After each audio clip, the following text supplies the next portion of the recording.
And folks, just a reminder, if you can keep your microphones muted unless we're either calling roll or going to be giving comment, it helps with any background noise. We're live.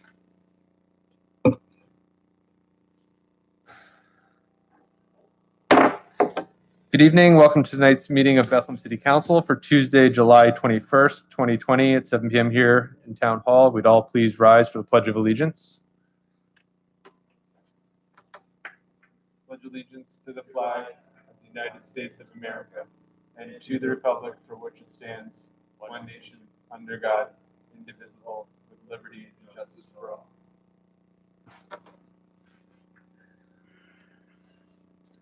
Thank you. If the clerk could please call the roll. Mr. Callahan? Present. Mr. Cologne? Present. Ms. Crampsey Smith? Present. Ms. Negron? Present. Mr. Reynolds? Present. Dr. Van Wert? Present. Mr. Waldron? Present. So this is our sparsely attended meeting thus far. It's myself, the clerk, Mr. Bedoni, Mr. Mayor Donchez, and Business Administrator Mr. Evans. Those are the only four of us that are in the rotunda this evening. 2 weeks ago, we made an attempt to try to open things up to allow public in with social distancing. Since that time, Governor Wolf has put out new guidelines stating that 25 people can't be gathered in a space inside at the same time. So we thought it was prudent to reclose our space in an effort to protect city employees, administrators, as well as the public who might be coming in this evening. So that's why there's not a lot of people in this room. We're going to make every attempt to try to engage and allow people to join us physically when that's safe to do. However, we will keep our lines of communication open through our virtual meetings on GoToMeeting, as well as the YouTube stream, and indefinitely allow comments to be made via our phone line this evening, which is 610-997-7963.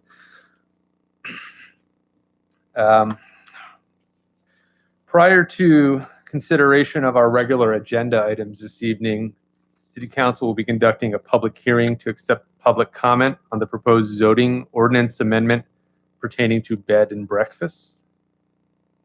We have two communications. Communication 6A. Memorandum from Darlene Heller, Director of Planning and Zoning, stating that the City Planning Commission voted unanimously to approve a proposed zoning text amendment ordinance amending the definition of bed and breakfast home in the city zoning ordinance. The approved ordinance incorporated some revisions from the proposed ordinance previously reviewed by the City Planning Commission. The proposed ordinance is the subject of the public hearing tonight. Public hearings are conducted as follows. Pardon me. We also have to read in Communication 6B. Thank you, Mr. Bedoni. A memorandum from Samantha Smith, Chief Community Planner, Lehigh Valley Planning Commission, stating that the Lehigh Valley Planning Commission reviewed the proposed zoning text amendment ordinance, amending the definition of bed and breakfast home in the city zoning ordinance. The commission commented that the Planning Commission staff found the draft amendment to be generally consistent with the county comprehensive plan, and further that the proposed amendment poses no substantial impact to the region. Thank you. And public hearings are conducted as followed. I'll recognize a representative from the administration, which is Director of Planning and Zoning, Darlene Heller, to present on the proposed zoning text amendment. Members of council will then have an opportunity to make comments and ask questions, and then I will recognize the public for comment.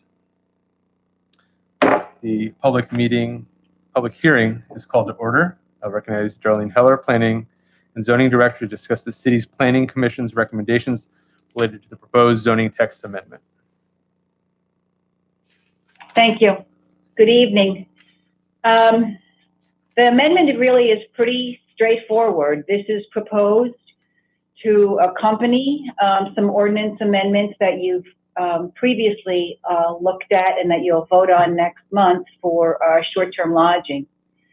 And the amendment really is to clarify and make more specific the definition that we currently have in place for bed and breakfast. Specifically, the amendment requires that a bed and breakfast be a single-family detached dwelling, and we previously or currently allow an owner or a manager to run a bed and breakfast, and we're going to limit that to the owner of the property, and the owner must reside in the dwelling. So this was discussed at a couple of planning commission meetings. Actually, we had some public comment from mostly from Mr. Haynes, but the planning commission did like the revisions that he brought to the table, so we did incorporate them into the amendments. I believe they were incorporated verbatim. So you've seen the correspondence from the Planning Commission. That was a unanimous vote. The Lehigh Valley Planning Commission also took a look at this, but as you can imagine, they don't see this as a regional issue. They don't really have any comment on the amendment. They forwarded it to us pretty much without comment. We received another letter today because they received the first draft and then also the second draft. And again, their statement is that they found the draft amendment to be generally consistent with the county comprehensive plan, finding that the proposed amendment poses no substantial impact to the region. So we would recommend that you move forward with adopting the definition change as it's drafted. It would be incorporated into your meeting agendas in the next couple of meetings, I believe, so that it can be adopted consistent with the amendments for short-term lodging. Thank you, Ms. Heller. There are a lot of balls up in the air when it comes to short-term lodging as well as bed and breakfast within the city of Bethlehem.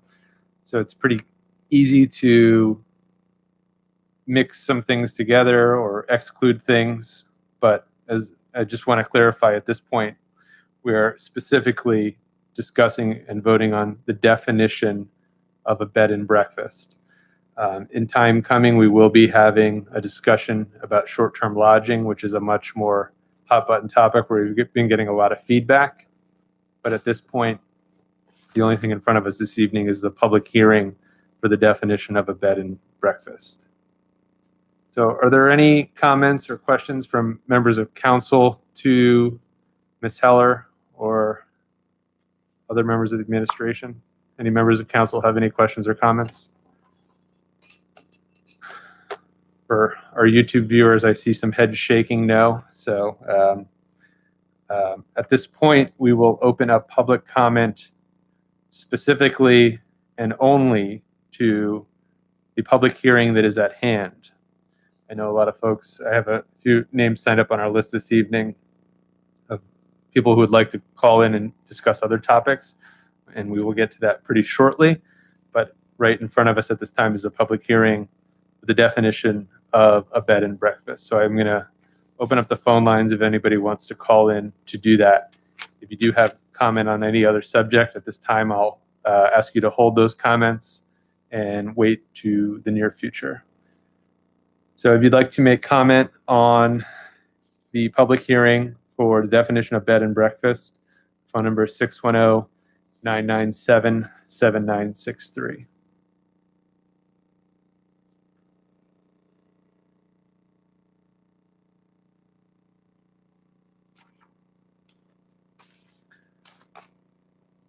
The zoning text amendment ordinance will be on the August 4th council agenda for first reading.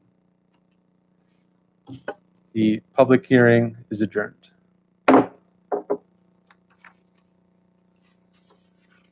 Thank you very much. Thank you for joining us, Ms. Heller. Have a good evening.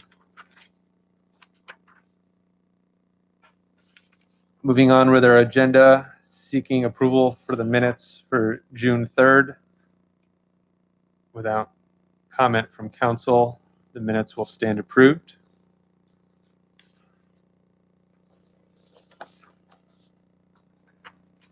Moving to public comment this evening. Public comment has become obviously a bit more challenging. Typically, when we're in the room, we have a first public comment and a second public comment. Just for the interest of ease and managing the callers that we have, I've kind of rolled them into one and haven't been very hard on trying to differentiate between first public comment, which is any subject that people would like to make comment, versus second public comment, which is ordinances and resolutions to be voted on this evening. I have 5 names have signed up previously, so we'll start with those folks for first public comment on issues not being voted on this evening. So I'll be reaching out to Richard Lake, Greg Ragney, Carrie Fitzgibbon, Bud Hackett, and Mary Foltz in that order. After that, I'll open up the phone lines to anyone else who would like to call in to make comment on any subject to council this evening. So I'll be giving a call to Mr. Lake.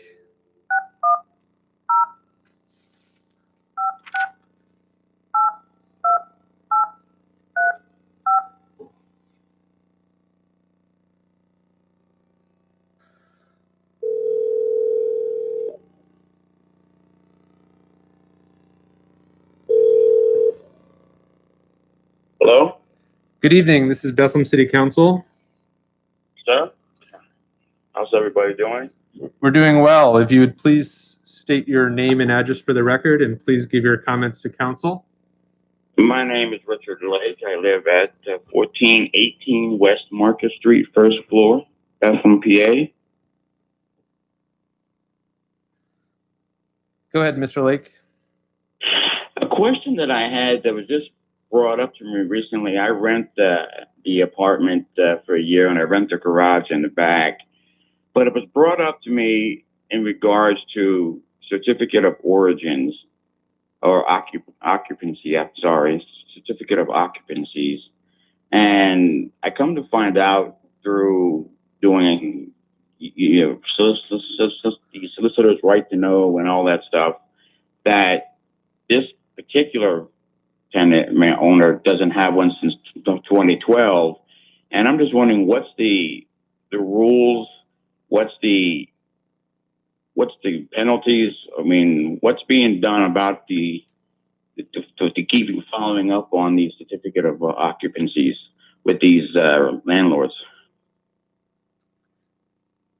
Thank you for calling, Mr. Lake. And we did, I did see an email from you earlier last week, I believe, about your specific situation. I don't have an answer for that directly. That's something that the administration would handle. Probably specifically, our zoning officer would be able to look into that. The mayor is here this evening, and we do have your contact information. So I imagine that we can. The mayor is giving me indicating that he'll have someone from his staff reach out to you to make contact to look into your specific situation. I also have the mayor on Facebook. How you doing, sir? He's doing well. I met him through Larry Kissinger. Very good man. Okay. Mr. Doncha says that he's going to reach out to you. We do have your contact information. Is there any other comment you'd like to make to council this evening? No, I'm just wondering what's going on with the civic, because there's so many landlords, and I'm on the Neighbors website. There's a website called Neighbors for the tenants in the Bethlehem area, and you'd be amazed how many have no knowledge of tenants, have no knowledge of landlords supposing to have certificate of occupancies, and a lot of them don't. Understood, sir. The administration, someone from the mayor's staff will reach out and make contact, and we'll go from there, and hopefully you can find some resolution. Appreciate it. Thank you. Have a good evening. You too. Thank you. Next on our list is Greg Ragney.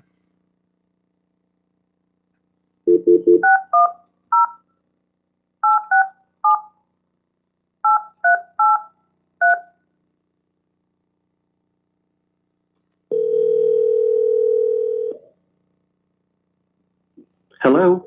Good evening. This is Bethlehem City Council. Yes, thank you for calling. Hello. If you would please give your name and address for the record and your comments to council. Thank you. Sure, thanks again. My name is Greg Ragney, and I live at 2955 Oakland Road in Bethlehem. Thank you for providing us this opportunity to share our thoughts. I'm calling today out of concern about the quality and diversity of the recent public statements made on defunding, dismantling, and abolishing the Bethlehem Police Department. During Bethlehem City Council's last meeting, all of the speakers repeated almost the exact same demands and were affiliated with the same few political organizations. While their group's opinions deserve to be heard, they do not represent our entire community. Many of these speakers insisted that the time for conversation was over, that they have already had all the relevant conversations amongst themselves, that they have their own initiatives, and that they don't want any more input from other members of our community, or even the involvement of the democratically elected mayor or the police. One speaker even stated that their group, quote, has our own initiatives, and we just want your money, frankly, unquote. Another speaker plainly stated that we don't need to hear from any more whites. Appallingly, several members of council seemed extremely tolerant of these demands and even stated they agreed with most of what was said, which not only included but centered around the abolition of the entire police department. Over the past several months, we have initiated conversations with hundreds of Bethlehem residents and stakeholders in our community from diverse backgrounds who are also registered voters. The majority of those we have spoken with have expressed strong reservations about defunding, dismantling, or abolishing the police. All of these stakeholders recognize that abolishing our police department represents reckless public policy. They have pointed out that several other cities have recently experimented with this path, and the results have been deadly. We encourage council not to proceed recklessly. We encourage everyone in government and everyone in our community not to proceed recklessly. Our city is diverse in our makeup, yet we are one community.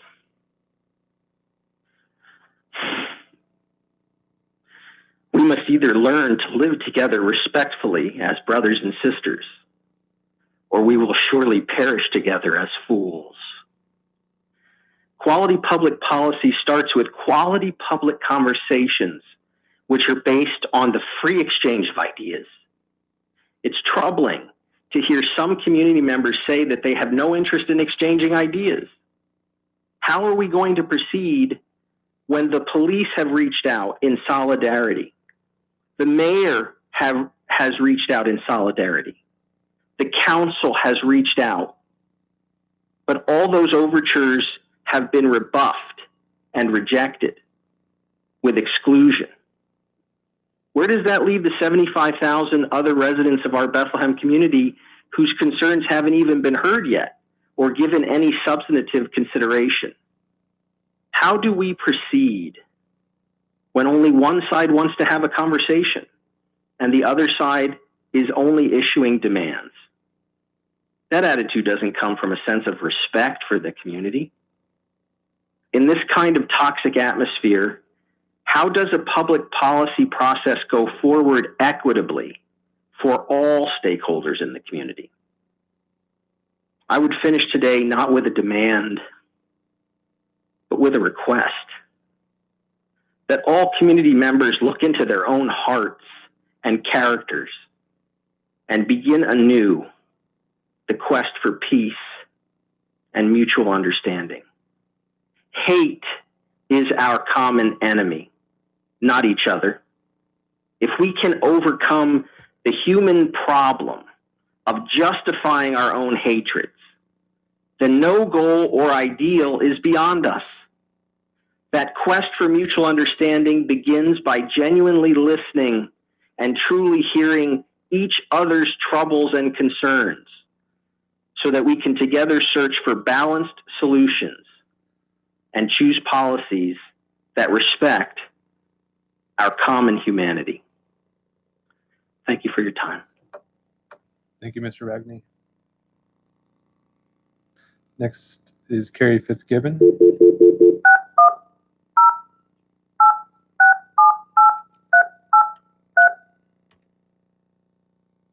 Hi, you've reached 610-8. I'll reach back out to Ms. Fitzgibbon after we call our next two folks on the list. Next is Bud Hackett.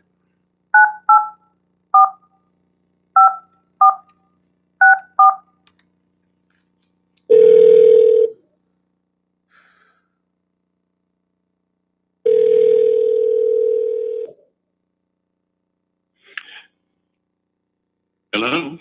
Hello, this is Bethlehem City Council. How are you? Thank you for calling. Well, thank you. If you could please give your name and address for the record and give your comments to City Council. I'm going to turn this off. There we go. My name is Bud Hackett. I live at 201 East Makeda Road in Bethlehem, PA. And I wanted to call tonight to discuss an issue of the general issue of quality of life in the city. And what I'm increasingly finding many people who are concerned about elements of the quality of life declining in our city. Recently, I posted my first blog comment in a neighborhood blog, and I asked the question, am I just becoming an old coot, or is the quality of life seem to be declining in our community? And I was amazed, maybe you would not be, but I was amazed that in excess of 120 people returned a comment within 48 hours, and the concerns were similar to mine. Of course, there was the fireworks complaint, and I think the city has probably addressed that pretty well. But others complained about extremely noisy motorcycles and cars racing around the city. There were those who complained about, personal bad behavior, which apparently is not against the law, but it is a concern. And they posted other concerns that I don't even want to discuss publicly. But there was a surprisingly large number of people, and I had no idea how many people read those blogs, but a surprisingly large number of people that seem to be very concerned about what they perceive as a decline in the quality of life in our community, in our city. And so my call tonight is to just help you to be aware of that concern. Oh, there goes someone too noisy by my house right now. To be aware of that concern and to maybe make quality of life issues, however you want to define them, and maybe we need to define them better, a higher priority for City Council and the city administration. To look at all of the many, many issues that you must address and make sure that you're always thinking about how does this affect the quality of life for those quiet people who apparently look at blogs and express themselves, but are very concerned about quality of life issues, particularly as they relate to noise and poor driving and etc. That's my comment, asking you to be more aware that many people are concerned about quality of life issues in our community, and hoping that council and the administration will make it a higher priority. End of comment. Thank you for your comment, Mr. Hackett. Next speaker is Mary Fultz.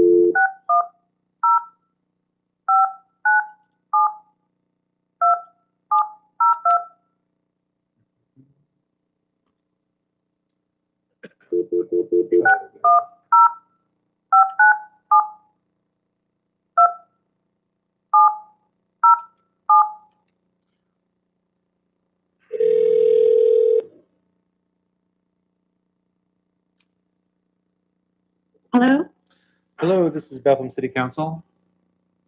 Oh, hi. I am Mary Foltz. I live in Bethlehem at 2216 Montgomery Street, and that's 18017. And I'm calling to, you called me so I could present the Bethlehem Moment.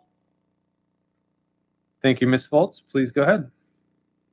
Okay, so this was written by me, Mary Foltz. I'm a professor at Lehigh University, and Susan Falciano Maldonado and Kristen Leipert, both of whom are archivists at Muhlenberg College. So in the early months of 1969, a group of friends aware of activist groups in major urban centers envisioned bringing the energy of the homophile movement to the Lehigh Valley. And what I'm sharing today is a moment in Bethlehem's history that's important to LGBTQ people.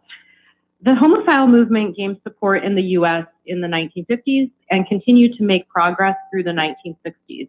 Its primary aims were to fight for equal rights for gay and lesbian people, to counter discrimination in housing and employment, and to counter negative medical, educational, and social understandings of homosexuality. As LGBT people in the Lehigh Valley faced discrimination, this group of friends believed that a local homophile organization could help to make civic change that would greatly impact our community. Their dream became a reality 6 days before the raid at the Stonewall Inn in New York City, that raid in Stonewall served as the catalyst for the gay liberation movement.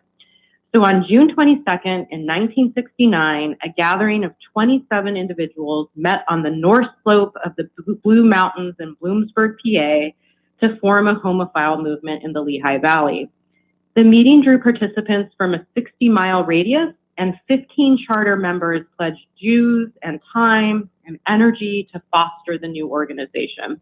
And leaders of this organization included Ron Seeds and Joseph Burns and others from the city of Bethlehem.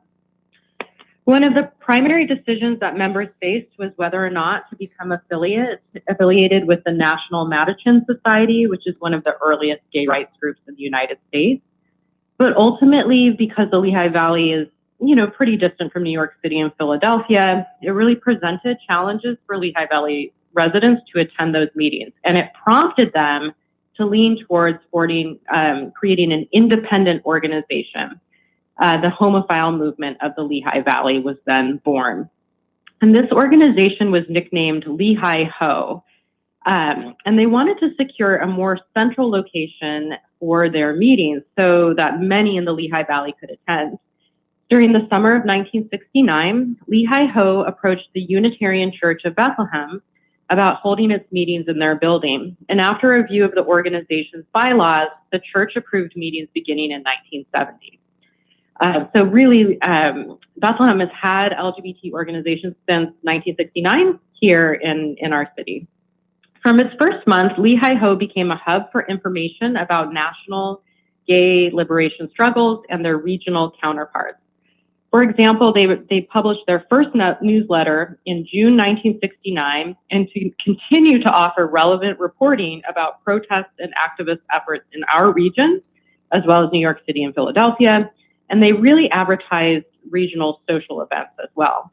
Even as they provided rich resources for the LGBT community, Lehigh Ho leaders sought to protect members from discrimination by securing mailing lists and the names and addresses of those who received their newsletters. As gay, lesbian, bisexual, and transgender people could be fired or lose housing due to their sexual or gender identities, leaders needed to ensure the privacy of members. So all communication correspondence was conducted through a Bethlehem post office box in the name of Ron Seeds, who was a manager at Bethlehem Steel and also a founding director of Lehigh Ho. According to Joseph Burns, who was the original editor of their newsletter, Lehigh Ho was primarily a social organization, even as their members were invested in politics. So monthly meetings often featured really prominent speakers. Some came to talk about health concerns for LGBT people. Other people came from the Mattachine Society, like Dick Leash, who visited in the 1970s.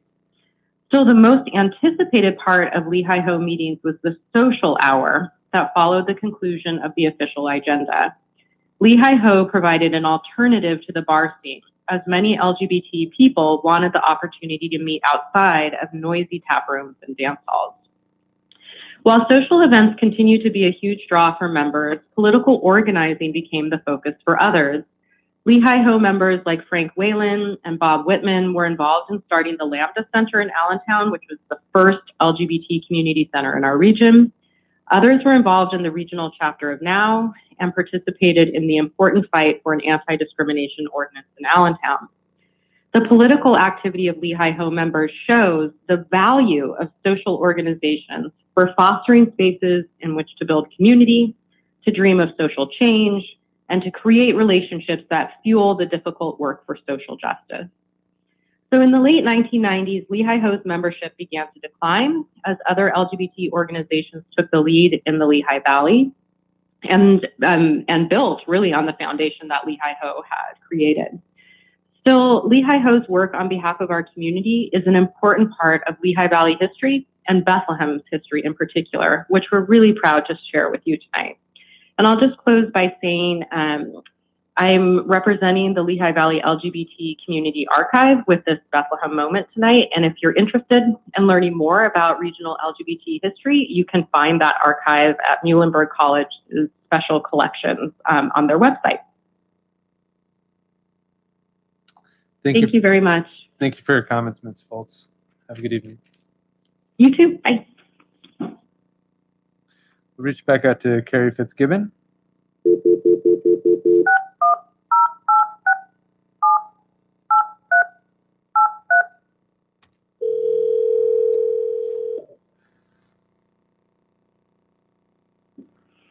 Hello?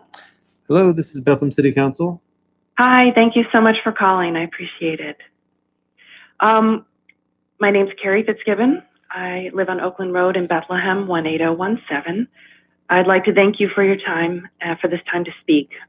And this evening, I'd like to address the recent calls to defund, dismantle, and abolish the police, the Bethlehem Police Department.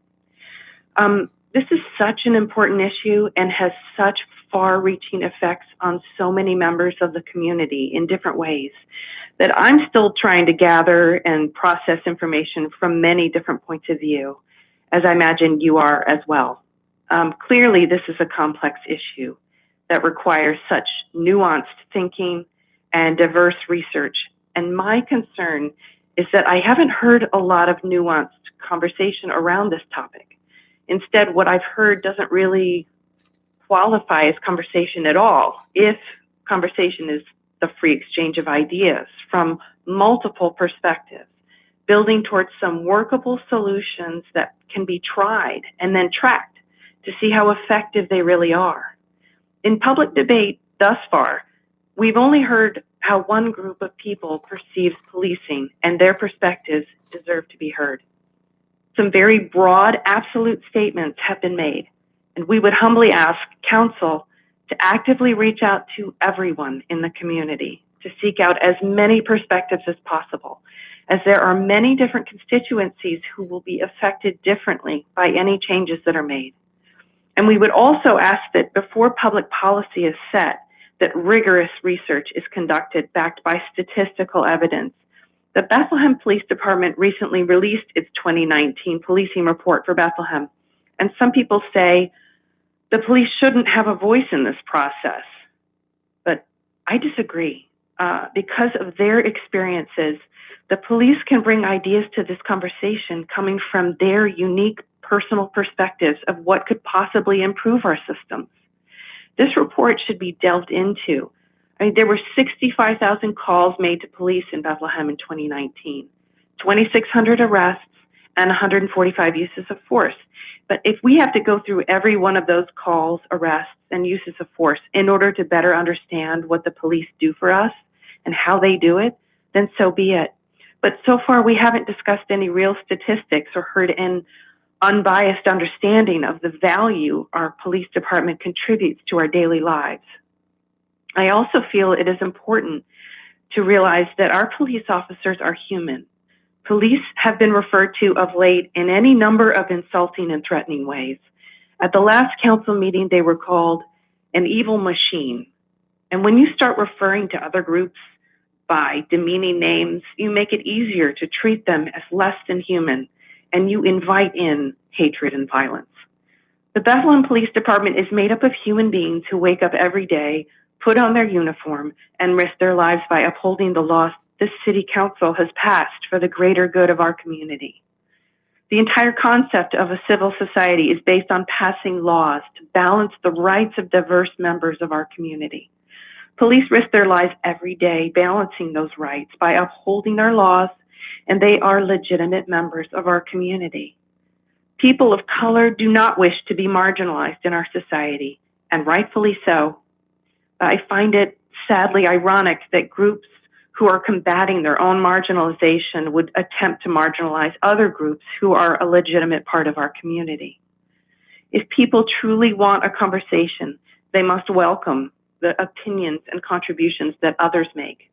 Otherwise, this movement starts to feel like it's less about justice and more about revenge. Some members of society are not interested in balancing their rights with the rights of others. Some do whatever they want to do, whenever they want to do it, and sometimes that involves real violence enacted on others. Rape, murder, battering. I mean, that's why we need quality policing to protect us from those members of society. We are all human, and we all have flaws, and everyone needs to be held accountable for their actions. Everyone. That includes the police, and that includes the citizens that they interact with on a daily basis. And we insist on de-escalation and sensitivity training for the police, which is extremely important. And that works towards solving one half of the problem. In any relationship, both parties bring 50% to the interaction. Much has been said about the need to divert funds to education. Perhaps part of that education should be to teach citizens how to respectfully respond to legitimate requests of police officers. We only achieve compassion for each other by understanding the other side's perspective. If we express ourselves honestly and hear each other, we can separate the truth from the errors that are a part of every person's belief systems. If there is genuine dialogue and we listen well to other people's positions, we can truly hear others. And to truly hear others is to value what the other person says. Not just talk at each other, but really listen. Thank you. Thank you for your comments. That's the last of the names we have who have signed up to make public comment this evening. At this point, I'll open it up to others who'd like to call in to City Council to make comment. That number is 610-997-7963. This will be your opportunity for anyone who'd like to make comment to council on any topic with a 5-minute time limit. If you'd like to call in this evening, the number is 610-997.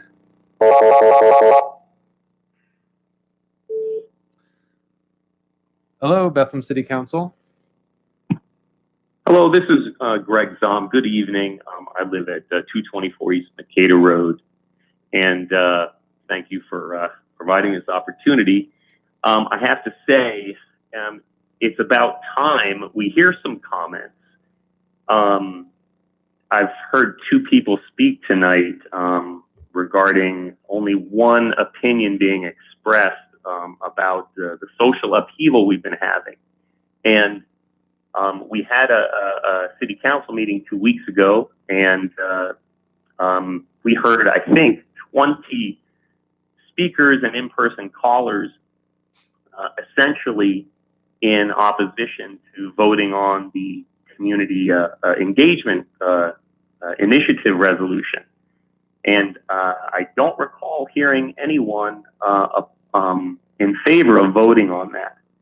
So it's kind of about time, but this kind of reflects what I feel is a real problem of communication shortcomings in this matter from council and from the city in general.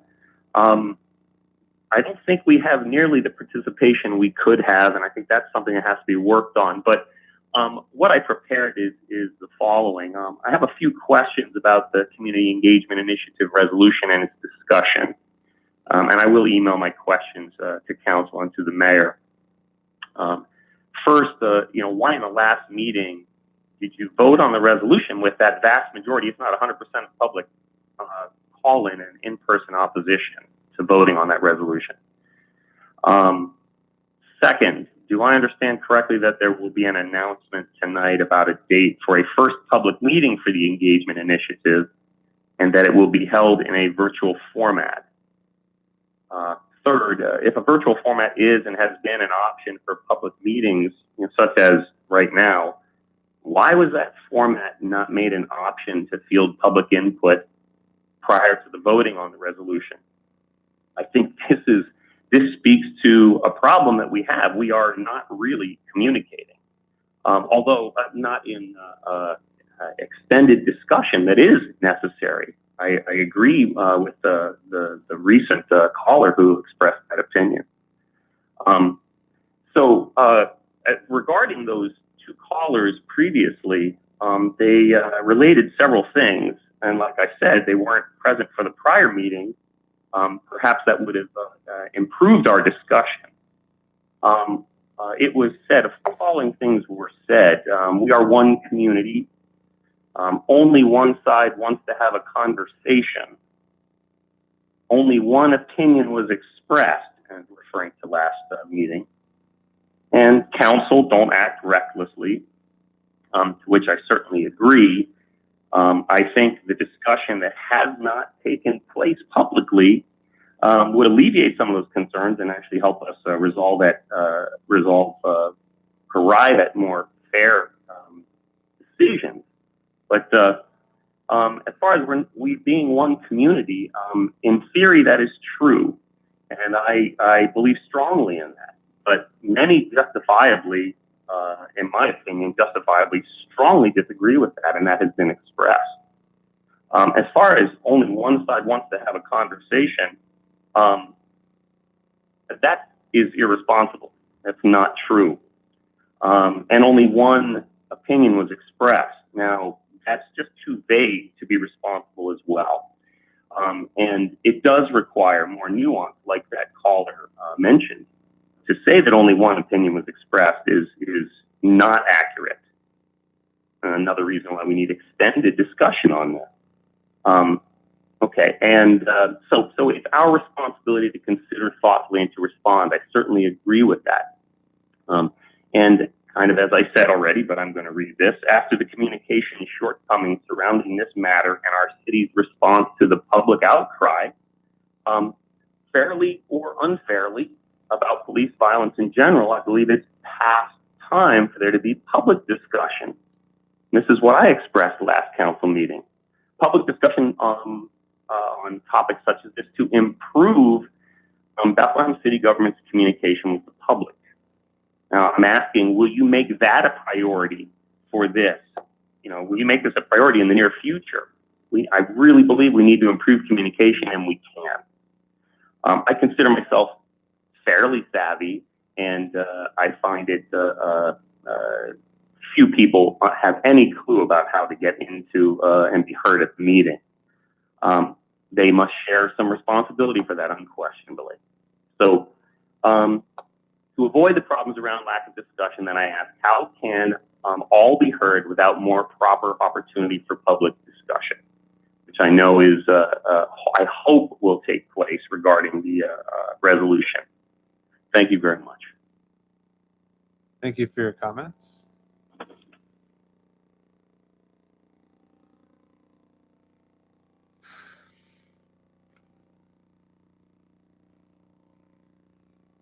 We're accepting comment to Bethlehem City Council. Hello, Bethlehem City Council.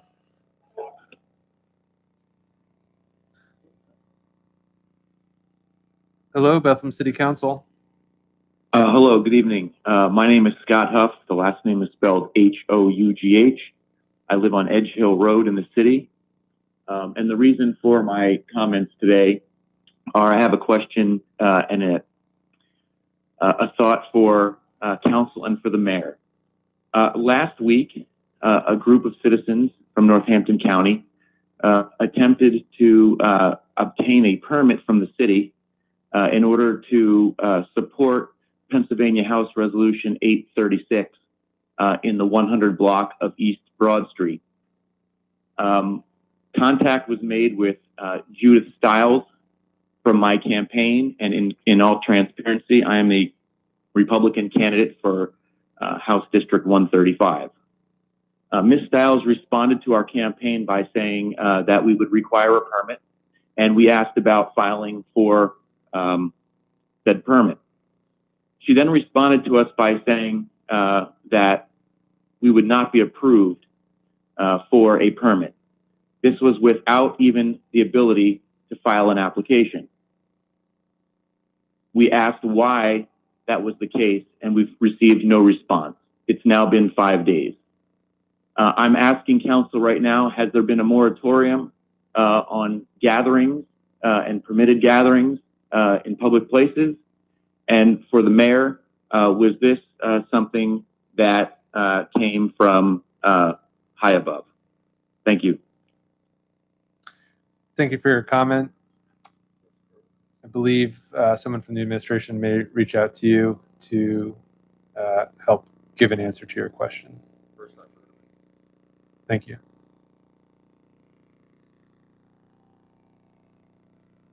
Is anyone else who'd like to make comment to Bethlehem City Council this evening?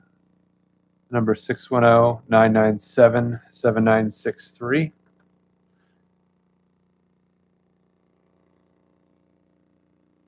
This would be for any topic that you'd like to discuss, make comment to council, as well as any.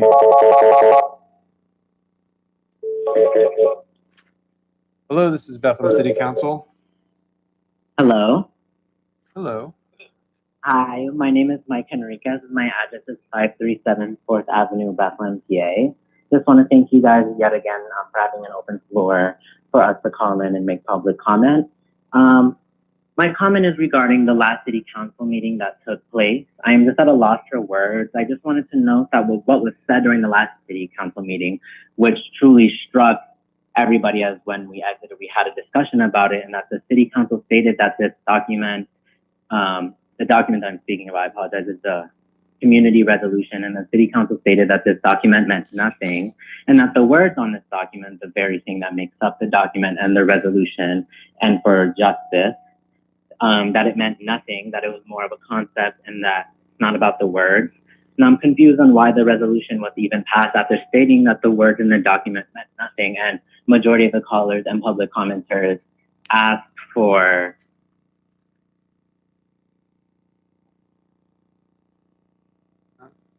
We lost the caller.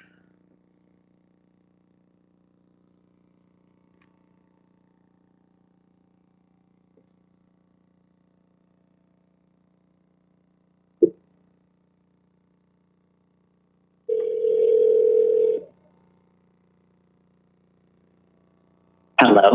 Hello. I apologize, the call dropped.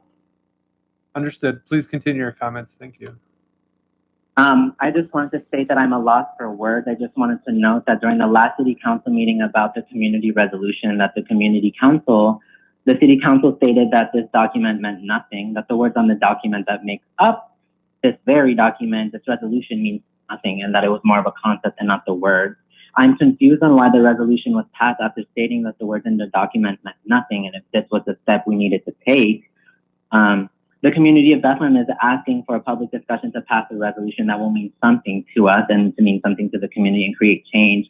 I just wanted to remind the city council and get further understanding on what the next document towards succeeding this resolution and a step towards justice will say, and what we'll consider it, what words will be used so this document means something for us and for the community. I'm just trying to gather an understanding on how the next step will mean something if the first step we took meant nothing. Thank you. Thank you for your comments.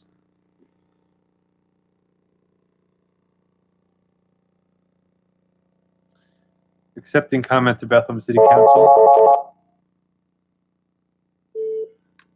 Hello, Bethlehem City Council. Hi, yeah, this is Julie Bradley. I live at 214 West Broad Street, Bethlehem, obviously. I'm just calling because I know, I'm sure you've heard about this. the incident in Allentown, I wanted to bring that up with the police officer who stood on the man's neck in the same way that George Floyd was murdered. Allentown does have use of force policies, and they were in place when that occurred. So I would just urge City Council to move away from 8 can't wait, because it's clear that use of force is not, use of force policies are not effective ultimately. I would also urge the council to invest in the community, including multilingual resources for immigrants and asylum seekers, community needs such as housing and healthcare, non-carceral violence prevention, allocate funding to mental health care, wellness resources, neighborhood-based trauma centers, non-coercive drug and alcohol treatment programs, support networks, and training for healthcare professionals. I also demand that we invest in teachers, counselors, restorative justice, and transformative justice workers, make public transit free and accessible, invest in community food banks, grocery operatives, gardens, and farms, and invest in youth programs that promote community care. I just wanted to comment on I think it was one of the first callers. I am in complete agreement that hate is the unifying enemy right now. And if we're investing in community care, that is how we can overcome it. And to do so, we need to invest in our community. So I urge the City Council to consider allocating funds to those community supports. But that's it. Thank you. Thank you for your comment. Accepting comment at 610-997-7963. Hello, Bethlehem City Council. Hello, Bethlehem City Council. Hi, my name is Maddie Fall, and I live at 1235 Seat Woodbine Street, Bethlehem. And I just wanted to comment on behalf of the last City Council meeting. I first want to thank City Council member Olga Negron for amplifying the voices that showed up to the last meeting and for listening to the people who were making these demands. I just also want to point out that some of the stories that were shared in the last City Council meeting by City Council members were very inappropriate and just showed the lack of understanding on behalf of Bethlehem officials who are supposed to represent us on what exactly the community needs and what the people, especially the people in the Black community, needs as of right now.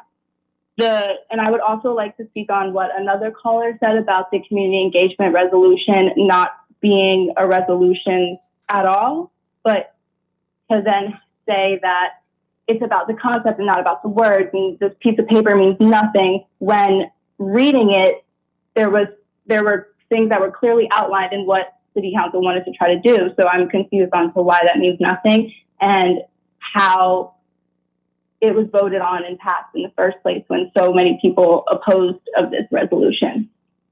And I would just like to reiterate that the people who spoke at the last meeting and the many people who called with these demands in regards to aid to abolition and moving away from 8 can't wait, as callers said before, that small group does not accurately represent what Bethlehem needs as a city.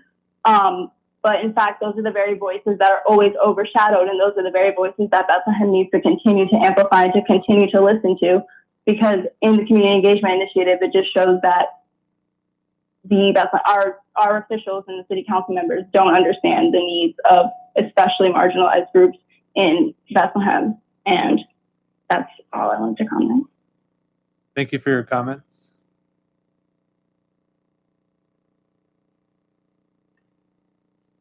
Accepting comment at 610-997-7963.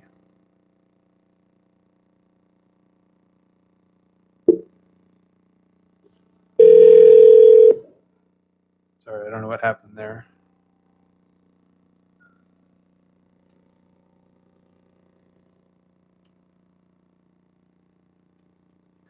If anyone would like to make comment to City Council, the number is 610-997. Good evening, Bethlehem City Council.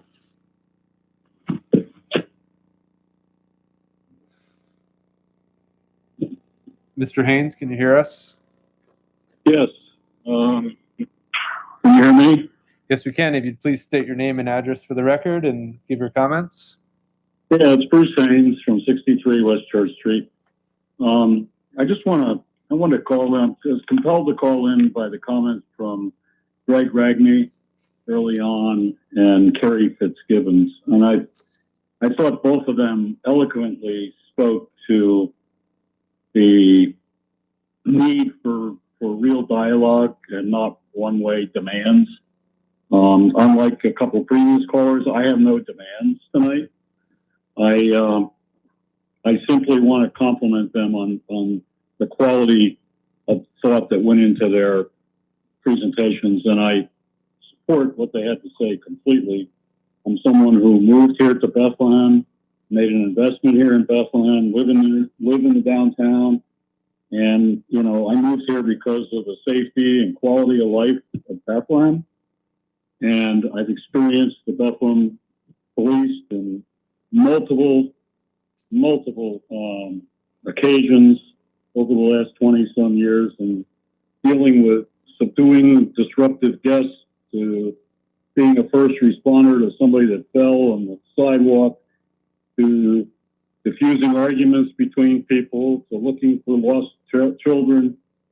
I mean, I have the utmost respect for the Bethlehem Police Department and what they do, and also the Bethlehem Fire Department. I think we have two of the finest public safety departments you're going to find anywhere in the state, and I really encourage you to not jump to fast conclusions, certainly with respect to any kind of defunding. I think it's very important for the future of this city that we have the safety and quality of life that is provided by our current life safety people. Secondly, I wanted to comment on Mr. Hackett's comments about the noise issue. And I brought this up last year or the year before.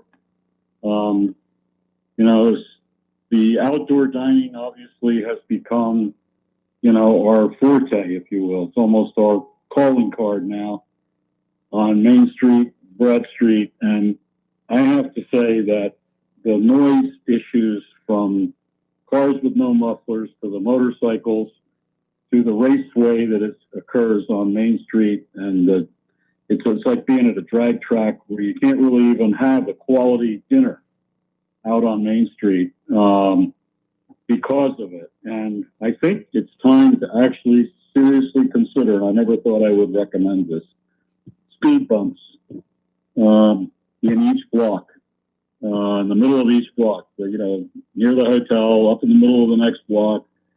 We got all the outdoor dining going on there. We got these. It's really an accident waiting to happen. Not to mention the quality of life issue of not being able to even carry on a conversation because of the noise issues. And I think the speed bump probably would keep a lot of these people just from, cruising through Main Street, which is what goes on. So we talked about enforcement a year ago or so. I know there was a sign put up, but the realities are nobody's standing there and getting a ticket. And so maybe the real answer, that the conclusion that we've come to is it's time for speed bumps to slow people down before we really have a serious accident and to also eliminate the noise. So that's my comments for tonight. Thank you for listening. Thank you for your comments. Accepting comment at 610-997-7963.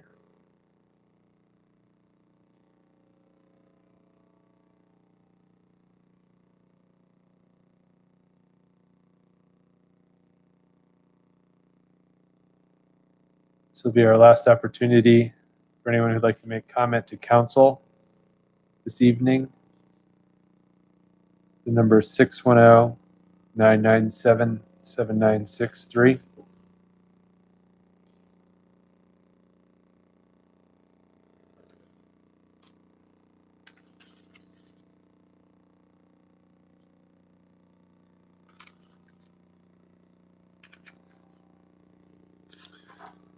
Moving on with our agenda this evening. Any old business for members of council? Communications 6C. A memorandum from City Solicitor William P. Leeson with an attached resolution and associated use permit agreement. The permittee is Community Action Development Corporation of Bethlehem, and the event is the Market on Greenway Farmers Market. The agreement covers various dates and times stated in the approval resolution. The agreement covers the Greenway from Webster Street to Pierce Street. Resolution 10B is on the agenda. Communications 6D. A memorandum from Kelly Andrade recommending a contract with Hometown Press for services related to the creation and publication of 2 city newsletters. The estimated total cost is $14,036, and there are no renewals. Resolution 10C is on the agenda. Communications 6E. A memorandum from William P. Leeson, City Solicitor, requesting council to consider a resolution for the destruction of records listed in the exhibit to the proposed resolution. The director has reviewed the Municipal Retention Records Act, and the records fall within categories where destruction is permitted. The resolution will be placed on the August 4th agenda. Communications 6F. A memorandum from Mark Sivak, Director of Budget and Finance, recommending a contract with Maximus Consulting Services for services related to the city's cost allocation plan. The term of the contract is 3 years. The cost is $40,500 or $13,500 per year. There's a renewal for 3 additional 1-year terms. Resolution 10D is on the agenda. Reports. I have no reports this evening. Mr. Mayor. Thank you, Mr. President. A few items here. Administrative order number 22. I hereby appoint Delia Marrero, 607 William Street, Bethlehem, to the Human Relations Commission. This appointment is to fill a position held by Mark Wimmer, who resigned from the commission. The appointment is effective through April 2023. The resolution to confirm is sponsored by Ms. Negron and Mr. Waldron. Discussion. Mr. Cologne. Yeah, I just want to say I've had a chance to work with Ms. Marrero in her capacity with the Hispanic Center, and as being a member of the HRC, look forward to having a new member willing to serve. So, of course, I'll be supporting this tonight. Thank you. Ms. Negron. Thank you, President Waldron. Yes, I, like Michael, met Delia Marrero, actually, when she was at CSCLB, and now at the Hispanic Center, have been working with her very closely. And she will be a great candidate for this board, and for many others, for that matter, not just for the one that you should have Latinos to begin with. So I want to say thank you to the mayor for reaching out to members of the minority community. They showing that we're not invisible. Thank you. The clerk, would please call the roll. Mr. Cologne. Aye. Ms. Cramsey-Smith. Aye. Ms. Negron. Aye. Mr. Reynolds. Aye. Dr. Van Wert. Aye. Mr. Callahan. Aye. Mr. Waldron. Aye. Passes 7-0. Thank you. Just an update on COVID. As of this morning, as of today, I should say this afternoon, the city of Bethlehem, we've had 1,126 positive cases and 82 deaths. We've been averaging the last few weeks 2 to 3 cases per day. And the city of Bethlehem has had a positive rate of 2.2%, which is down from 28% in April. So we made a lot of progress. Kristen Renwich has done an excellent job, needless to say. Now, per the governor's decision last Thursday, which I was very disappointed in, to be very honest with you, how it affects our small businesses and restaurants. We met today internally, and I've decided that the city of Bethel will purchase an additional 100 parklets for businesses, and we will try to, as soon as they get delivered, after we place the order, get them out as soon as possible to try to help our small business and restaurants and even retail in a sense. So that will give us a little over 200 parklets that we've been able to put out in the last several weeks with the cooperation of Mike Alcall, his department, and Alicia Carner. And I think it's something that there's a cost to it, obviously, but I think these are really challenging times that we have to do everything we can to help our restaurants and businesses, because the restrictions that came down last Thursday were much more restrictive and limits, needless to say, the number of people in inside, that could be inside. So I think that's a decision that hopefully we'll get quick results and we'll get them out as soon as possible. And also, I think Jody Evans, along with the health department and the police department, did a very good job last week at Elmwood Park. And I think this week, in fact, I think it's tomorrow or Thursday, it'll be at Yoshko, then LG Stewart at Clearview, and was well received. And I just want to say thank you on that note. And that's my report, Mr. President. Thank you, Mr. Mayor. Moving on to ordinances for final passage, Ordinance 8A. An ordinance of the Council of the City of Bethlehem, Lehigh, and Northampton Counties, Pennsylvania, authorizing and directing the issuance of a general obligation bonds series of 2020 in the maximum aggregate principal amount of $8,500,000.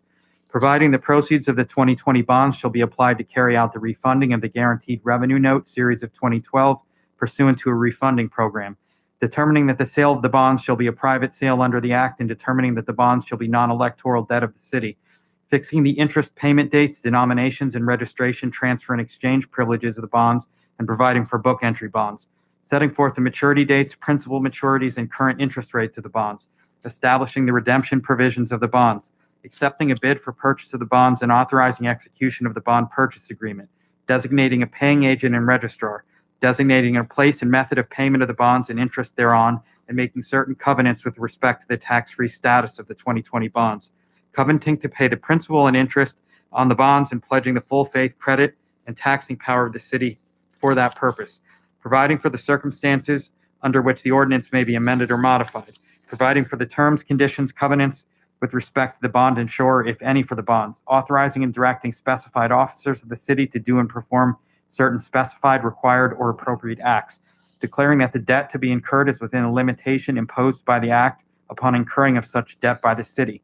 Authorizing and directing proper officers of the city to deliver the bonds upon execution and authentication thereof, upon receipt of proper payment of the balance due therefor, and only after specified approval is required of the Department of Community and Economic Development of the Commonwealth of Pennsylvania. Providing for the compliance with Securities and Exchange Commission Rule 15C212. Covenanting to pay over at settlement sufficient monies to provide for the payment of the 2012 note in accordance with the refunding program, providing for the issuance of irrevocable instructions to the paying agent for the prior note to call said prior note for redemption, providing for severability of provisions of the ordinance, providing for repeal of all ordinances or parts of ordinances so far as the same shall be inconsistent, providing when this ordinance shall become effective. Thank you, Mr. Vidoni. Oh, Bill 16, 2020 is sponsored by Ms. Cramsey Smith and Ms. Negron. Discussion? Please call the roll. Mr. Cologne? Aye. Ms. Cramsey Smith? Aye. Ms. Negron? Aye. Mr. Reynolds? Aye. Dr. Van Wert? Aye. Mr. Callahan? Aye. Mr. Waldron? Aye. Passes 7-0. Ordinance 8B. An ordinance of the City of Bethlehem, Counties of Lehigh and Northampton, Commonwealth of Pennsylvania, amending the 2020 capital budget for non-utilities. Bill 17, 2020 is sponsored by Ms. Cramsey Smith and Ms. Negron. Discussion? Clerk, please call the roll. Mr. Cologne? Aye. Ms. Cramsey Smith? Aye. Ms. Negron? Aye. Mr. Reynolds? Aye. Dr. Van Wert? Aye. Mr. Callahan? Aye. Mr. Waldron? Aye. Passes 7-0. Ordinance 8C. An ordinance of the City of Bethlehem, Counties of Lehigh and Northampton, Commonwealth of Pennsylvania, amending the 2020 Community Development Block Grant Budget. Bill 18, 2020 is sponsored by Ms. Negron and Ms. Cramsey Smith. Discussion? Clerk, please call the roll. Mr. Cologne? Aye. Ms. Cramsey Smith? Aye. Ms. Negron? Aye. Mr. Reynolds? Aye. Dr. Van Wert? Aye. Mr. Callahan? Aye. Mr. Waldron? Aye. Passes 7-0. We have no new ordinances this evening. Moving to resolutions. Resolution 10A. Be it resolved that the Council of the City of Bethlehem, Northampton County, Pennsylvania, in accordance with the Municipal Records Manual, hereby authorizes the disposition of public records held by the Water and Sewer Resources Department. The resolution is sponsored by Ms. Negron and Mr. Waldron. Discussion? Please call the roll. Mr. Cologne, Aye. Ms. Cramsey Smith, Aye. Ms. Negron, Aye. Mr. Reynolds, Aye. Dr. Van Wert, Aye. Mr. Callahan, Aye. Mr. Waldron. Aye. Passes 7-0. Resolution 10B. Be it resolved by the Council of the City of Bethlehem that the mayor and the controller and/or such other city officials as deemed appropriate by the city solicitor are hereby authorized to execute a use permit agreement with Community Action Development Corporation of Bethlehem Market on the Greenway Farmers Market event. The resolution is sponsored by Ms. Negron and Mr. Waldron. Discussion? Please call the roll. Mr. Cologne, Aye. Ms. Cramsey Smith, Aye. Ms. Negron, Aye. Mr. Reynolds, Aye. Dr. Van Wert, Aye. Mr. Callahan, Aye. Mr. Waldron. Aye. Passes 7-0. Resolution 10C. Be it resolved by the Council of the City of Bethlehem that the mayor and the controller and/or such other city officials as deemed appropriate by the city solicitor are hereby authorized to execute an agreement with Hometown Press for the production of 2 seasonal city newsletters. The resolution is sponsored by Ms. Negron and Mr. Waldron. Discussion? Mr. Cologne? Thank you, President Wald. Just a quick question for Mr. Evans or Mayor Donchez. The 33,396 copies, is that every address in the city or every residential address in the city?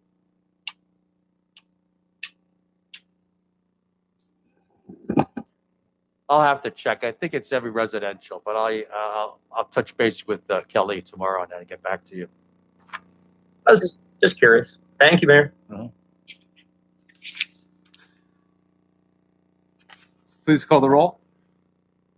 Mr. Cologne, Aye. Ms. Cramsey Smith, Aye. Ms. Negron, Aye. Mr. Reynolds, Aye.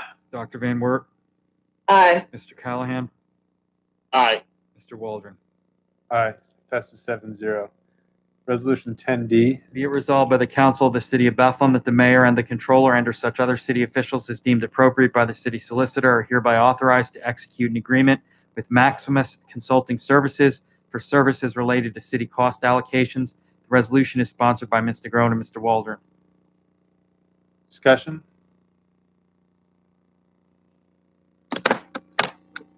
Clerk, please call the roll. Mr. Cologne, Aye. Ms. Cramsey Smith, Aye.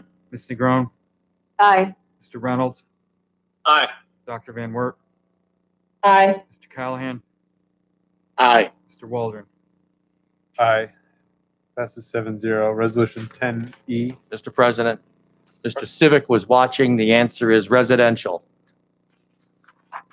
33 residences. Heard that. Thank you.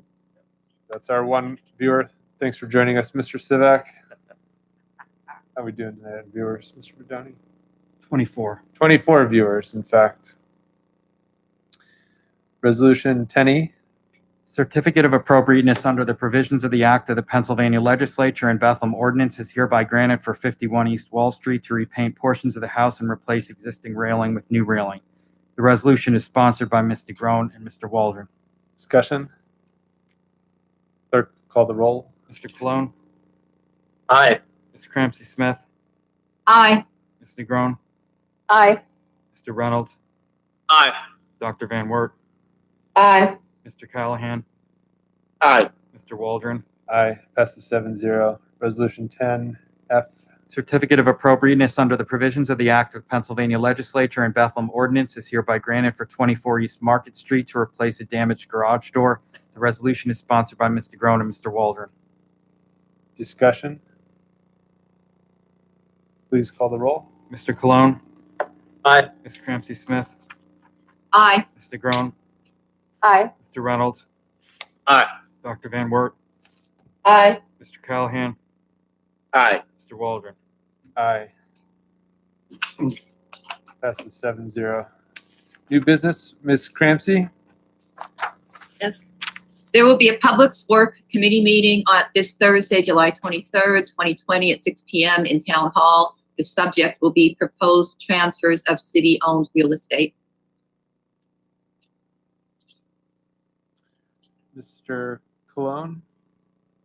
Thank you, President Waldron. Just want to announce we finally scheduled the Public Safety Committee meeting.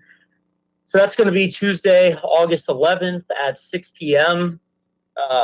Instructions, well, the formal announcement and the instructions on participation will be coming out from the clerk's office soon, and we'll get that out to the press, to the different citizens list, the city social media, city website, things like that. We are going to, as was discussed earlier, because of town hall being closed to meetings, it will be a virtual meeting. I thank Mr. Vidoni and Mrs. Kelachava for their work in helping. But we're looking at, and I spoke about this last meeting, is it ideal to have it virtual? No. If we could have had it in person, this meeting would have been done by now. August 11th is the next date that we could have got everyone, for the most part, available. And then we'll release instructions moving forward soon on how everyone could participate. But it'll be, participation will be virtual, either calling in or looking at giving people the opportunity to sign on to look at members of council, how we do in the go-to meeting, so that those further instructions will be coming down the pipe. And the agenda for the meeting will be policing, go over the use of force policy that the city released. Mayor, we'll talk further before the meeting, but the presentation that has been presented at different meetings by the police department, I think would be good for members of council to see that presentation about the use of force, and then also the have the discussion about the community engagement initiative and that resolution that was passed. And just a couple reminders to everybody and anybody still tuning in at home that, at any time, I'll only speak for myself, but I know all members of council pretty much share the same sentiment. I encourage anyone to reach out prior to a public safety committee meeting, after a public safety committee meeting. Our email addresses, my email address is on the city website. Our city clerk's office could always forward any messages to us or request for phone calls or anything like that. So as we move forward through the process and as we tackle different meetings, and this public safety committee meeting is going to be the first of what would be many, because the goal isn't to have a bunch of public safety committee meetings, it's to move towards that community engagement initiative, which I think I expressed last time will be something that will be gaining shape and something that's going to be dynamic as we move forward. So is it ideal to have it virtually on August 11th? No, but that's what we're doing because that's where we are right now. So and more to come on participation in that, either the next council meeting or before then, as we put different things out there for how people could participate. Thank you. Mr. Reynolds and then Ms. Cramsey Smith. Thank you. I'll just try to take a minute here. One of the earlier callers had referenced the situation in Allentown that I think a lot of us have read about over the past week. And I just wanted to share a couple observations I had. I obviously disagree with the conclusions of both the Lehigh County District Attorney and the Allentown Police Department, but I want to talk more about the statements that they made in response to their investigations or whatever it might be. A big part of the protests have been people speaking to their distrust of people in positions of authority. And it's been a common theme across a lot of the conversations, whether or not they're locally, as far as the state is concerned, in Washington, in Minneapolis, everywhere. And a lot of people, people are always going to have disagreements, but I think one of the things everybody should be taking a look at is how authority is used determines often how much trust is going to be built and maintained, whether or not you're a teacher, a parent, an elected official, whomever it might be. And there were a lot of people in Allentown and Lehigh Valley that were watching, waiting for those statements, not just to see what the conclusions that were made by the district attorney and the Allentown Police Department, but also people were waiting, pleading for those officials to acknowledge not just the pain and outrage that people were feeling at that individual incident, but also the pain and outrage at the cumulative effect of systemic racism that have led to a lot of the protests and a lot of the anger and a lot of frustration.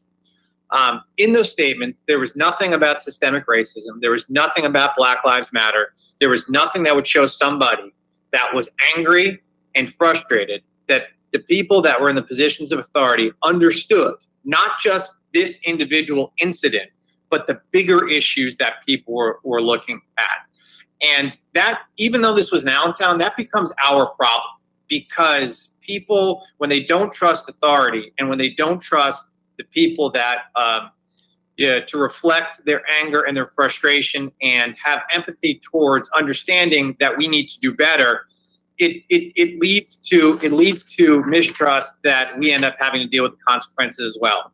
And I'll finish up here by saying, I've said this before, is we didn't create many of these systems of inequity, but it's our responsibility to fix them. And we were temporarily given the responsibility by the people of Bethlehem. And a major part of that responsibility is utilizing our authority in the right way. And I just hope that if we ever have a situation like this, that we respond with more respect for the cumulative pain, anger, and frustration that many are feeling, and also understand that, how you utilize authority. And I am not a parent, but I know from watching my own family and other families, and I know from watching the classroom, and I know from watching authority used publicly, is that there's a way that people respect it and there's a way that people don't. And when you don't respect the way authority is being utilized, it just builds up this anger and frustration that we're seeing a lot of. And I just wanted to say that. And thank you, Mr. Waldron. Thank you for your comments, Mr. Reynolds. Ms. Crampsey-Smith?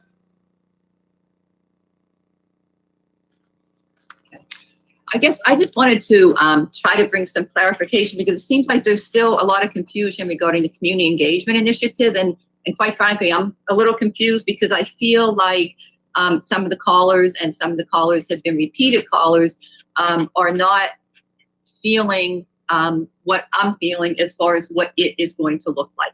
The community engagement initiative is really to allow another avenue for public input beyond just city council meetings or public safety committee meetings.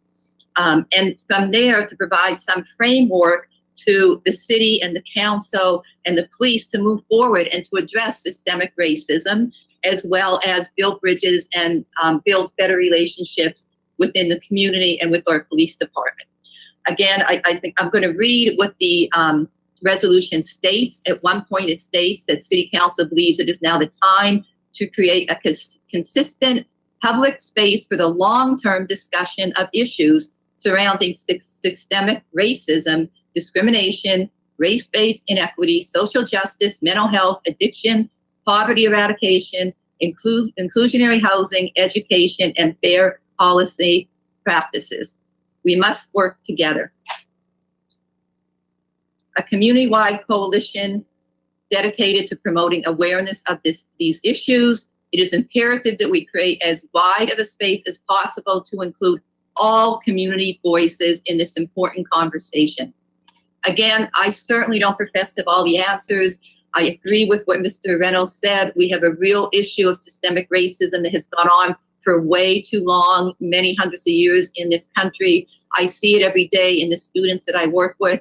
And I will reiterate what Mr. Reynolds said. One thing that I think is key in my counseling with my high school students is letting them feeling validated, especially when they are angry and they feel they have been oppressed by a system that has been unjust. So people need to feel validated and that they matter. And I hope that this community engagement can help to meet that goal, at least partially. It may not be the be all and end all, but it is what it is entitled. It's a way to engage all members of the community, to give their voice, to tell us what should we do, how should we proceed, so that we can work toward ending systemic racism in our city and in our country, as well as work to improving relationships within communities and the police. Thank you. Thank you, Ms. Crampsey-Smith. Mr. Callahan? Thank you. I just wanted to say that I totally agree with Mr. Haynes on we have to do some work on that noise ordinance. with it, I mean, it's been going on for years as far as like the motorcycles with no mufflers, the cars with no mufflers, the people racing their engines when they're in neutral at the stoplights, whether it's at Market in Maine or Broad in Maine, and that's that area is our primarily is our dining area, and that's where most of our tourists are during the holiday season. And I just think the amount of noise that's created by those vehicles with the enhanced mufflers or whatever, I don't know what the terminology is and what they're doing to the muffler to change it to make it that loud, but it's not a normal muffler system. And I think something's got to be done. I don't know what, and I don't know what committee that would go into, whether it's Public Works or whatever, but it's something that has to be addressed eventually, and it's been going on for a number of years. So I just wanted to say that I totally agree with him on that. My second issue is that I guess I'm asking for some advice here from everybody, or from President Waldron and Mr. Spurk.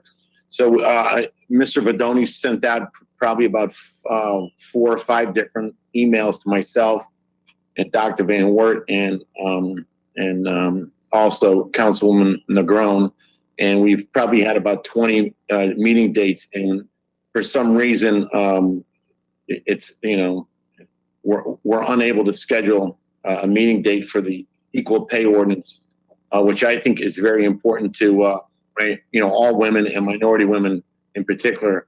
So I'm asking Mr. Vidoni to send out another list of dates.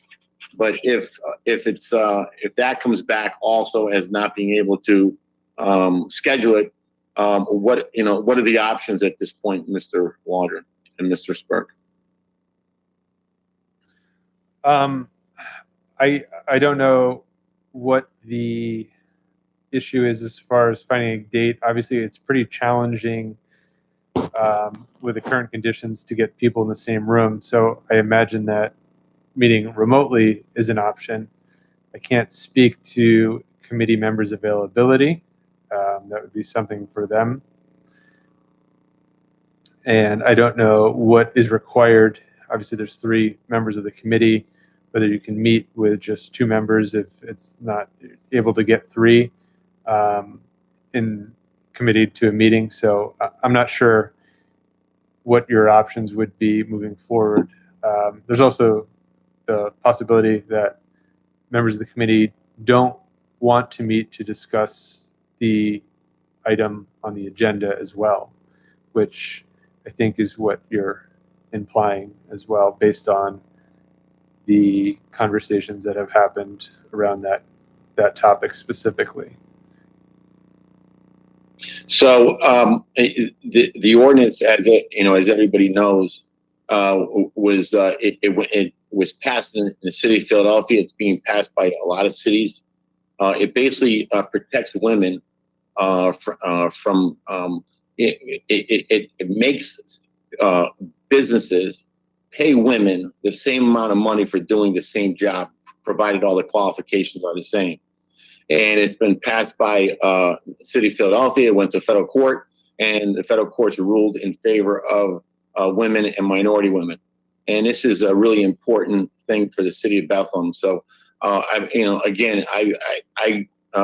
all ears. I've been waiting for, some dates to be agreed to. I know that some of the people on the committee had some questions about it, but I still haven't received any amendments that they'd like to address.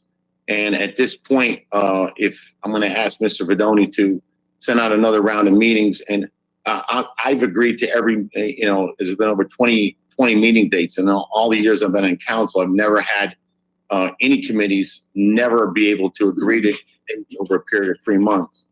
So I'm just asking, I do want to move this forward. If they don't want to, I understand, but I would ask that council,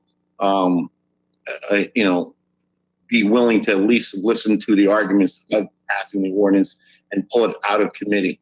So I don't know how many, Mr. Spurk, how many votes does it take to pull out of committee?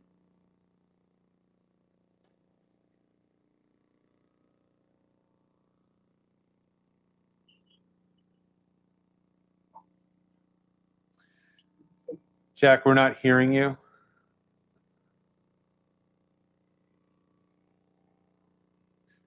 Still no audio, Jack. While we're waiting for Mr. Spurk, could I ask the other committee How about members? now? Yes, Mr. Spurk, we can hear you. Yeah, obviously for a committee meeting, 2 votes or 2 members to be a quorum for a committee. So you need 2 members present to have a committee meeting. And a majority could discharge the committee and call up the issue to come before a full council. And how many people on full council have to vote to pull it out of committee? Majority, okay. I mean, I would just reach out to the committee members. Is there any amendments that you would like to propose to me that I could help move this along? Or, I mean, I'm just looking for some guidance. Ms. Negron? Thank you, President Waldron. Councilman Callahan, I believe we had a conversation and it was clear that, we're not going to sit down together and meet and talk everything, the same thing all over again, repeat the same thing. We don't have a solution for this. We don't have a solution for that. Mr. Spurk did the research, and obviously there's no way for the city for us to include in there that money is paid for the individual, the woman that needs to take the employer to court. So unless you have a conversation with the human relations, which is the way passed in Philadelphia and other places, by the way, if you can have that conversation with the human relations committee and they agree to take on this, then that will be the solution, really, in terms of that process. But I believe that Dr. Van Wert also had some input that she wanted to be included in there, which includes the public statements of the salary of individuals. And I believe that you mentioned that it will make every woman get paid the same thing as every man, and I don't think that's really what it means. It just means that they can, the box that we have, that they asked how much we were getting paid in our previous employer, is what this ordinance, as you presented it, it will avoid. So they don't, use that as the base, like, she was getting paid only $12 an hour, so we can just give it 12 again. Not necessarily that now because men are getting paid 20, women will be paid 22. So again, if you want to have a conversation with the Human Relations Commission and see if they will be willing to take on this piece, that will be a reason for us to get together. Well, that's so I did a little research on it. So number one, the ordinance as it's written right now is, again, it has been passed by numerous cities in the United States to protect women. And I think there was an assumption made that if we pass it, there's going to be thousands and thousands of businesses that are going to be violating the law, and there's going to be thousands of women who need to go to court and spend $4,000 or $5,000 of a retainer fee. And from what I've talked to the Northampton County Bar is businesses in general, when ordinances are passed, they don't break the law. And the great thing about this ordinance is that we are going to make an educational piece. We're not going to make it binding immediately. As you remember, we talked about in the two committee meetings that we wanted to have an educational piece. And I had talked to Mr. Evans and Mr. Sivak, and we could send out with the city taxes every year to all the businesses, along with the business privilege tax. We could put a little mailer into those envelopes to inform the human resources departments of all these companies and businesses that that you are no longer permitted to ask women what they made at their prior employment. So, and that's the gist of the law. So, and then, the fact that there was also the suggestion that would, that women, that if they were asked a question, would have to spend $4,000 or $5,000 on a retainer. And I've been told by the bar that's why we have district justices. And most lawyers, or most people that do go to a district justice, most lawyers charge no more than $400 to $500. But I've also talked to the Northampton County Bar, and they are under agreement that they think that any business that after a year of being educated about the new law that broke the law, they would, assure me that there'd be numerous lawyers in the Northampton County who would do a pro bono, provided they get to represent the woman when and if it goes to court. But they, 100% of them said when cities pass ordinances, businesses do not want to break the law. They usually, especially on civil rights issues and things like that, and equal pay, they don't want to be in the newspaper or called out for violating those types of laws. So they, they abide by those laws. If we have one or two people a year who that claim that a business did question them on it, I feel that we can move it to the Human Relations Board or Commission. That's their job. And I think originally they thought that there'd be thousands and thousands of cases, and that really is not the case from what I'm hearing. So I, again, would like to at least have counsel look at this or read it and have a chance to look at it. I ideally would like the other two committee members to, if you don't like what's in it, come up with some type of an amendment. Originally at our last meeting, you both had stated you needed 6 weeks. It's been almost 3 or 4 months, and I still haven't received any amendments on it. So if you do want to change something, I'd like to have the amendment so we can at least discuss it and have a meeting. That's why we are on the committee. And if you don't like it, then just be honest and be upfront and say you're not in favor and vote it down. And that way it can go to council with a negative recommendation. Just not agreeing to a meeting to me is not doing the citizens of Bethlehem justice. It's stymieing the conversation and the opportunity for women to be equally represented when it comes to pay and salary. So if you don't like the ordinance as it is, I'd prefer that we could have a meeting and you can vote against it as a negative recommendation to full council, and then we give full council the opportunity to vote on it as a whole. So, thank you. Thank you, Mr. Callahan. I would maybe encourage you to reach out to members of the committee to have those conversations individually. Mr. Spurk, do you want to? Yeah, just a little nuance. Yes, the majority vote of council can bring a matter from committee back to council if notice is given in the agenda that a motion to discharge the committee is going to be voted on.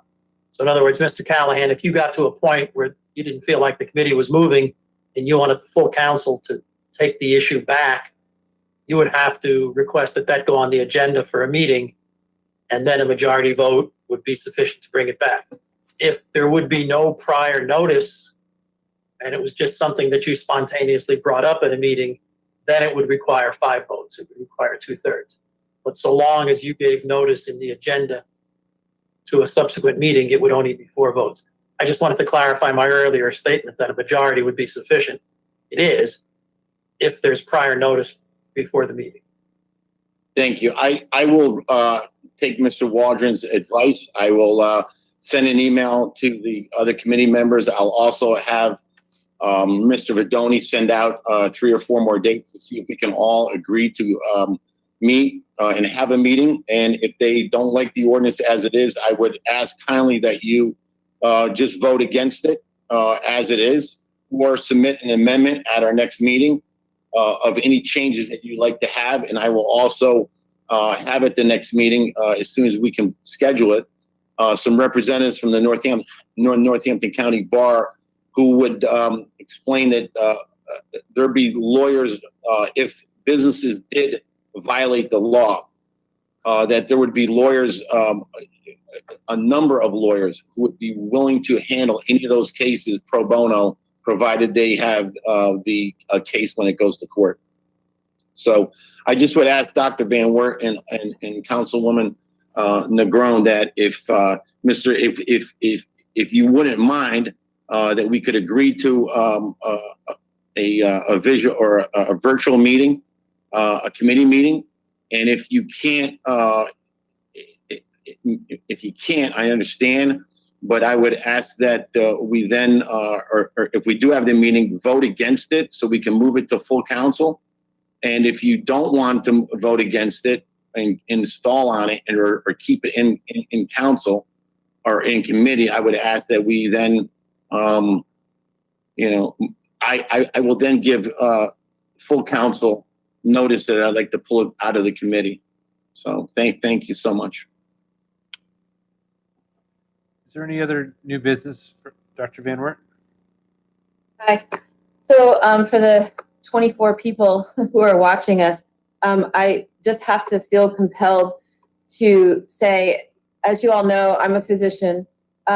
Today we had over 1,000 deaths in America from COVID. We had over 1,000 new cases in Pennsylvania from COVID.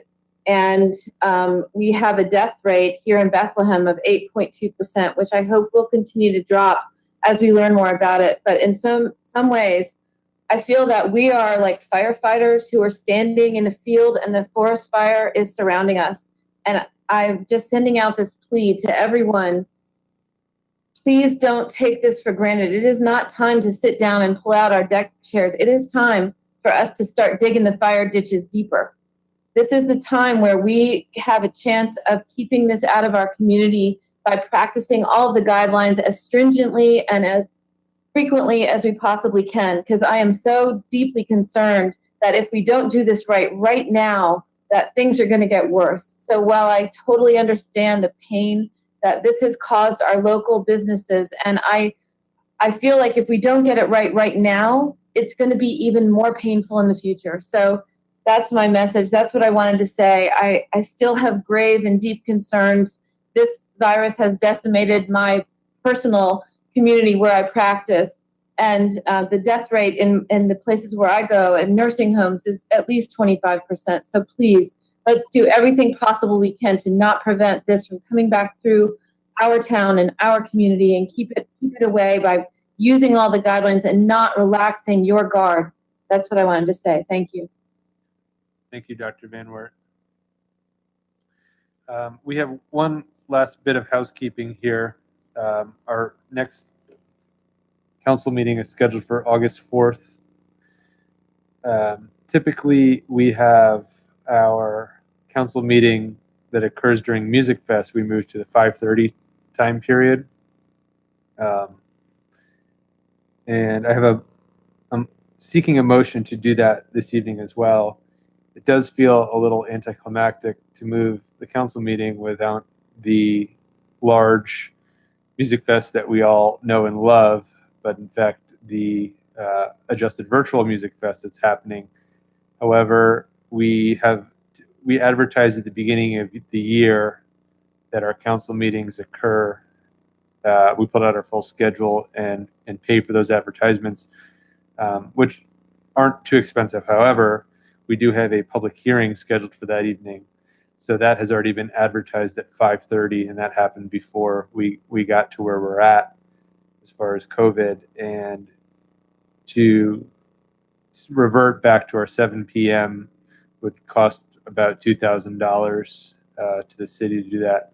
So I think in keeping with our tradition, as well as also being prudent financially, we should stay on track to keep our meeting at 5:30, and then it would also allow folks to go home and stream some of the virtual events that are happening on August 4th, as well as the rest of the week, in order to support arts Quest and all the other businesses downtown that could use our support and our dollars. So at this point, I'll accept the motion to reschedule the time of the city council meeting for Tuesday, August 4th, 2020 to 5:30, previously at 7 p.m. So seeking a motion in a second. I'll make the motion. Motion by Mr. Callahan, second by Ms. Negron. If that's okay with everybody. Clerk, any discussion on that? Clerk could call the roll, please. Mr. Cologne, Aye. Ms. Cramsey Smith, Aye. Ms. Negron, Aye. Mr. Reynolds, Aye. Dr. Van Wert, Aye. Mr. Callahan, Aye. Mr. Waldron. Aye, passes 7-0.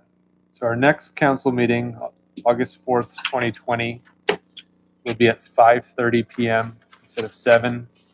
It'll be the same setup as far as our GoToMeeting attendance option, as well as our YouTube stream and our phone call-in line. I will invite a soft invitation from any members of council who do want to come in. You're able to do that. However, at this point, we wouldn't be able to accept everybody due to social distancing. So if you have the itch to come in here, I think we could accept as many as 2 people up here at the dais. So if you do want to do that, please reach out to Mr. Bedoni so we don't have too many people show up at the same time. Is there any other new business for members of council? Ms. Negron? Thank you, President Waldron. I just want to share a few comments. First of all, and I talked about this with the mayor already. I want to say kudos to the Health Bureau. I believe CJ is now in charge of the social media, and he's doing a splendid job. I was very impressed. Even over the weekend, I was seeing in social media comments again and again about the heat, about COVID, positive messages, fun messages. I was just incredible. And also, I spoke with Ms. Judy Evans, and again, kudos for her putting together this thinking out of the box again with parks and putting it together with health and even the police department and even community organizations and to keep the kids busy. It's been great. I heard nothing but great feedback. I hope everybody stays safe. I know the Health Bureau is being very militant about keeping everybody at 6 feet distance, so everybody, the kids can be safe. Everybody can be safe in there. And I am just really just looking at the pictures, and I had a big smile on my face just to see so many different departments and community organization and the police. Very special, the police. Being in there, being a positive connection with members of our community, with our youth. I heard tonight the mayor talk about the more parklets. Bravo. Thank you. Please remember the South Side. I know that in the South Side, even though we call it the second downtown, 4th Street restaurants are a little more spread out. And we have a few Latino restaurants that are a little farther away. And I just please ask you to keep an eye on those restaurants that are also suffering. And my last comment, it's about, first of all, thanking individuals that call in. I know a few people were mentioning how come last meeting we only kind of heard one side of a group. Well, they organized and they put that together. Made it a point to share the comments, and I'm glad that you did that tonight too. We need to hear from you. That's what the public comment space is for. And I also want to say, I know a few, I guess the 2 callers that talked about it were worried about members of council being reckless and thinking to eliminate the police department. And I have not heard nobody from any member of council talking about that. And I will definitely personally say, I worked for 7 years with the City of Allentown, with the Whedon City Initiative. I was a member of the Pennsylvania Crime Commission and Delinquency. And I've been very involved with police departments, watch police department working all through the Commonwealth and the nation. And I know for experience and for years of working with police, that there are many ways that we can have a better police department. I think we have a great police department. Show of force is something that we have seen devastating among our community. But I truly believe that that is not the issue here. But we do have to better the relationships between the community, especially people of color and the police department. And so there's room in there for us to do that. And I'm hopeful that moving forward between the different groups and especially the council that was created, the advisory council that will allow and that people need to speak up, because just like city council meetings, public, comments, space is for everybody to speak up, to say something. I'm hoping that this special space that will be created for that kind of conversation, people do take advantage. And I know that in many circumstances, it is precisely like I believe Marisol mentioned, people of color are actually the ones that will not speak up because of fear, because of retaliation, because of life experiences of, the white privilege and the power always being, putting us down and not letting us talk. I hear that many times. I found my voice and I'm not afraid to speak, so I do it. But that's not the case with the general people of color. And, at this point, and Mr. Reynolds mentioned that at the beginning, that the frustration has become anger, and that's dangerous. It could be even worse. So it is important to create that space. And I'm glad that I'm hopeful that we are going to be doing this, creating that safe space for people to do that. I'm really, praying that members of my community do take this opportunity, this advantage, to be able to be there and feel safe to speak up. Because the reports, even the last report that we got from the police department, if you look at it in detail, the complaints that the police department gets is from white people. And, if you think about why it's the majority of complaints for members of the police department coming from white people.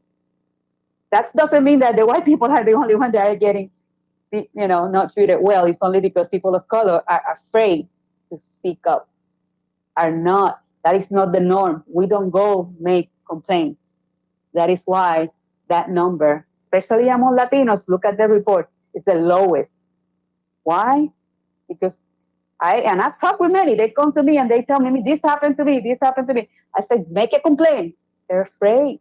They're afraid to make complaints. They're afraid to speak up. So I pray, and I'm really hopeful that we can generate this aura and pass this idea that we are trying to create a space, a safe space for people in the community to come and speak together. Thank you. Thank you for your comments, Mr. Groen. Any other new business from members of council this evening? Seeing none, this meeting is adjourned.